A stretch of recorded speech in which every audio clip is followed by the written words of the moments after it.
আসসালামু আলাইকুম। একটা দল যারা প্রথমে ৮টা ম্যাচ লিগ পর্যায়ে টানা জিতল, জিতে সবার থেকে যোজন যোজন দূর এগিয়ে থেকে প্লে অফে কোয়ালিফাই করলো। তারপর তারা বাকি ৪টা ম্যাচ হেরে গেল এবং বাকি ৪টা ম্যাচ হেরে তারা টপ টুতেই কোয়ালিফাই করতে পারলো না, অর্থাৎ তারা কিন্তু কোয়ালিফায়ার খেলার যোগ্যতাটাই আর অর্জন করতে পারলো না। তারা খেললো এলিমিনেটর এবং এলিমিনেটর এসে কি হলো, সর্বশেষ যেই দলটা টপ ফোরে কোয়ালিফাই করেছে তাদের কাছে গোহারা হেরে টুর্নামেন্ট থেকেই বাদ পড়ে গেল, মাত্র ৮৫ রানে অল আউট। প্রশ্ন তো উঠতেই পারে, what is wrong with Rangpur? বিশেষ করে প্রথমে যেই ৮টা ম্যাচের কথা বললাম যে তারা টানা জিতেছে, সেগুলোর দিকে যদি আমরা তাকাই, আমরা দেখেছি যে একদম হেরে যাচ্ছে এই ধরনের ম্যাচও তারা অবিশ্বাস্য কোনো কীর্তি করে ম্যাচ জিতে গিয়েছে। বা যেই ৪টা ম্যাচ তারা হেরেছে সেখানেও কিন্তু ওই যে সাইফুদ্দিন যে এক ওভারে ২৫ রান করতে পারলেন না, প্রায় ২২ রানের মতো করেছিলেন। মানে এই ধরনের কিছু ইনিংস ছিল, এই ধরনের কোনো ব্যাপার কিন্তু তাদের সাথে ঘটেছিল যে অনেক ক্লোজ ম্যাচ তারা জিতেছিল, যেমন তারা হেরেও গিয়েছিল। তো গ্রুপ পর্যায়ে সেটা কিছুটা বোঝা যাচ্ছিল যে গ্রুপ পর্যায়ে একটা জিনিস যেটা হচ্ছে যে তারা প্রথমটা ৮টা ম্যাচ যখন জিতলো, তারপর একটা গ্যাপ পড়লো, গ্যাপের পর তাদের রিদমটা নষ্ট হয়ে গেল। তাদের বেস্ট পারফর্মার খুশদিল শাহ সে চলে গেল ন্যাশনাল ডিউটিজে, পাকিস্তানের হয়ে খেলতে সে চলে গেল।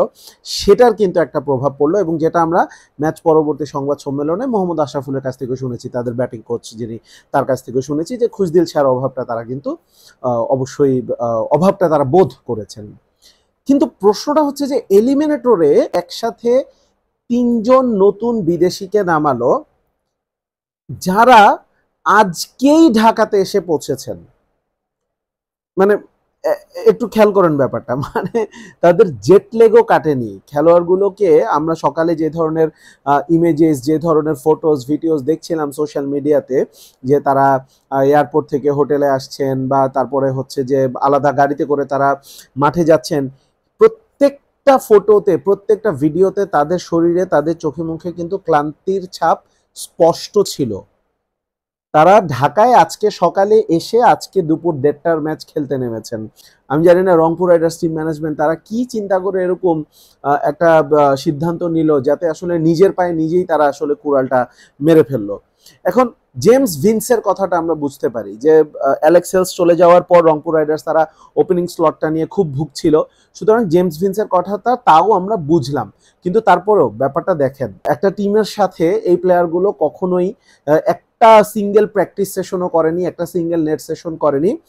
ফলাফল কি হলো, সৌম্য সরকার যিনি আগের ম্যাচেই একটা দুর্দান্ত ইনিংস খেলেছেন, ভালো ফর্মে রয়েছেন, তিনি আজকে কোনো বলই ফেস করতে পারলেন না। জেমস ভিন্সের সাথে ভুল বোঝাবুঝিতে রান আউট হয়ে গেলেন।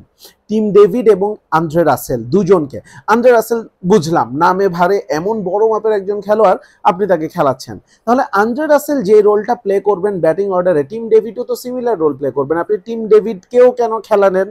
তার চাইতে বড় কথা, আপনি আন্দ্রে রাসেল এবং টিম ডেভিড এই দুজনকে একসাথে জায়গা দিতে গিয়ে পুরো টুর্নামেন্টে ব্যাট হাতে আপনার সবচেয়ে ধারাবাহিক যে ফরেনার প্লেয়ার ইফতিখার আহমেদ, তাকে আপনি ড্রপ করলেন। যেই ইফতিখার আহমেদ পুরো টুর্নামেন্টে ক্রাইসিস মোমেন্টে রান করেছেন, স্লগ ওভারে রান করেছেন, মোট কথা আপনার জন্য রেজাল্ট এনে দিয়েছেন, তাকে আপনি ড্রপ করলেন শুধুমাত্র টাকা খরচ করে। ৩জন নামে দামে ভারী ৩জন প্লেয়ারকে আপনি নিয়ে আসছেন দেখে এই ৩জনকে খেলালেন এলিমিনেটরের মতো একটা গুরুত্বপূর্ণ ম্যাচে। ফলাফল যা হবার তাই হলো। হোয়াটস রং উইথ রংপুর, এই কথাটা কেন বলছি, রংপুরের টিম ম্যানেজমেন্টের কাছ থেকে এটা আসলে আমরা কেউই এক্সপেক্ট করিনি। পুরো বিপিএলে যেখানে অনেক টিম ম্যানেজমেন্টের কাছ থেকে আমরা অনেক আনপ্রফেশনাল বিহেভিয়ার দেখছি, সেখানে রংপুর টিমটাকে টুর্নামেন্টের প্রথম থেকেই মনে হচ্ছিল সবচেয়ে গোছালো এবং তাদের 11টাও মোটামুটি সবচেয়ে সেট ছিল। বরিশাল এবং রংপুরের কথা বলতে হবে, ওই একটা দুটো জায়গা নিয়েই হয়তোবা তাদের, বিশেষ করে অ্যালেক্সাস চলে যাওয়ার পর স্টিভেন টেইলর পারফর্ম করতে পারছিলেন না। জেমস ভিন্সেরটা তাও আপনি কোনো না কোনোভাবে বুঝতে পারেন যে ওকে ফাইন, জেমস ভিন্স খেলছে। আন্দ্রে রাসেলেরটাও বুঝতে পারেন, কিন্তু টিম ডেভিড, বিশেষ করে যখন আপনাকে টিম ডেভিডকে খেলানোর জন্য ইফতিখারকে বাদ দিতে হবে, তখন কিন্তু এই প্রশ্নটা চলেই আসে, এই সিদ্ধান্তগুলো তখন কিন্তু প্রশ্নবিদ্ধ হয়েই যায়। যাই হোক, রংপুরের সমালোচনা তো আমরা অবশ্যই করছি টিম ম্যানেজমেন্টে, কিন্তু খুলনা টাইগার্সকে কিন্তু তাদের প্রাপ্য যেই রেসপেক্ট সেটা কিন্তু না দিলেই নয় একেবারে। তারা ওয়ান অফ দ্য বেস্ট টিমসকে একদমই সুযোগ যখনই তারা পেয়েছে একদম গুড়িয়ে দিয়েছে। সুতরাং খুলনা টাইগার্স তাদেরকে কিন্তু এখন খুব হালকাভাবে নেওয়ার কিছু নেই।